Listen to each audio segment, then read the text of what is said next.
CPS ఏదైతే centre for psephology studies వాళ్ళు కొంచెం పవర్ఫుల్ సంస్థే.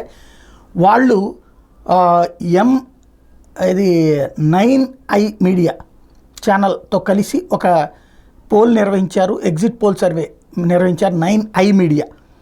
దీనికి వీళ్ళ ద్వారా తేలింది ఏంటంటే ఇది సిపిఎస్కి సంబంధించినటువంటి సర్వే 2023-24-23లో కర్ణాటక తెలంగాణలో కరెక్ట్గా అని చెప్పింది.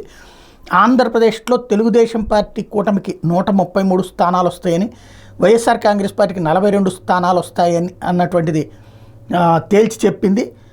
ఇది బుక్ మార్క్ చేసుకోండి, 4వ తారీఖు మాట్లాడుకుందాం అంటూ దీని మీద this is the last pole survey of Andhra Pradesh 2024 BV9i media అంటూ ఒకటి ప్రొజెక్ట్ అయ్యింది. దీని మీద సిపిఎస్ స్పందించింది.